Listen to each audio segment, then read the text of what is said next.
have never seen two people living paycheck to paycheck quite like they were. It was just evident that they had no savings whatsoever. Lonnie was a military veteran of the Navy, I believe, and he and Teresa had been married for a number of years. Teresa was, she was a larger lady. She had trouble with her mobility. The lady, I think she had multiple disability issues, and so she couldn't move, and the man had a brain surgery and a hip replacement, so he couldn't move. The other disability definitely prevented them from doing any of these repairs themselves, and I think the fact that they couldn't work also kept them from getting the resources they needed. Just really relying on the disability paycheck, and they made remarks that they only got some things like fresh foods, produce, dairy, only once a month, and that would be when they picked up their check. They've been living in a trailer for about 15 years. They were chain smokers, and that definitely showed in the house. I thought I was open-minded and all that, but I realized I had a lot of prejudice, you know, so I had to put that aside. And by the end of the week, we just felt like, oh my goodness, we just loved them,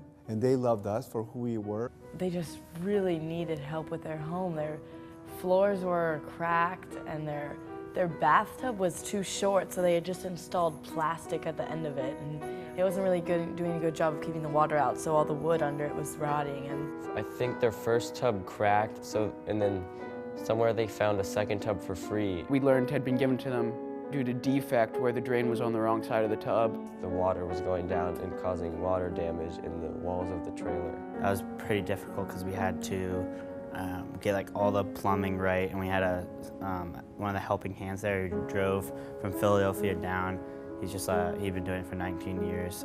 Alan, he's really good at that stuff, so he did a lot of the plumbing, and we helped him out with that. We removed everything until it was just studs, and then we put up this bathroom-rated drywall. I was a little worried that we wouldn't get it all done because of just the volume of it. Just like a lot of measurements and cutting out drywall with saws and stuff, then gluing them down and putting them up. We installed an entirely new porcelain bathtub. I think that's going to have a big effect on their life. I think it definitely will on hygiene in general, and probably will improve their spirits. We installed new lighting fixtures. We insulated the area around that, and we did some crown and trim molding in the living room and kitchen area. I put an insulation under the house to keep the pipes from freezing. Well, under the trailer, so we had to crawl under the trailer and install the insulation on the pipes. We had to use a staple gun. And even beneath the trailer, the cigarette smell had soaked into the insulation so bad it would hit you.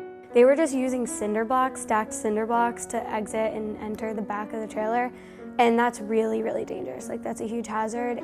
So I saw the before and after pictures, and that group, they probably made the biggest difference by building that porch on the back of their house. We actually got almost all of it done. The only thing we didn't manage to do was paint the bathroom, but you know, that's a cosmetic thing, and it's entirely functional, and it's good that we got so much done this week because it was the last week.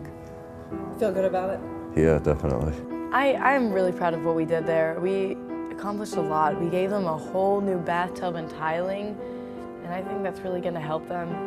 And they were actually really appreciative of that. Teresa got out of her chair and she gave me a hug, and then I noticed that she was crying, and she was just like, "Thank you so much. We'll never forget you." Lonnie and Teresa loved each other. In their bedroom, Lonnie had a hand-sewn like cloth that said, "Dear Teresa, you're the perfect wife. You're the woman God brought down to me, and I love you to all my days." And that just kind of warmed my heart to see that even despite the situation they were in, they still had a strong love for each other. Seeing how they cared for their animals too. They had 3 dogs. They would always be lying around Lonnie, and how the animals seemed to care for them, and they seemed to care for the animals, and they put the animals' needs ahead.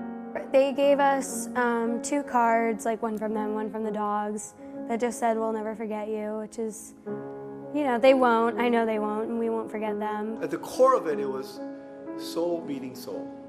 It wasn't about Asian, white, you know, Nova, Rova, all that. It was about people meeting people. So I think that was the best. It gives you an opportunity to make a difference in other people's lives, and I think it also gives you a better idea for how you know, a lot of people in our country live. It's not like it is here in Fairfax County, especially McLean.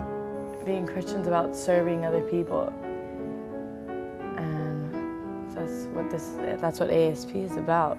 It's not just the service part of ASP that's good, it's just that while you're doing good works, other people see that, and it's contagious. I think a big thing for me was just the positive energy that was present in these people, and I think that I really need that to thrive and be able to do stuff. And I think that I saw God in the fact that we were all so positive, and you know, we just had the right mindset going into it. I'd definitely go because it was really, really fun. And it wasn't like super church-like, it was actually like really good for teenagers, you know. There wasn't much like, oh, this isn't gonna be cool. Everything that you did there was pretty cool.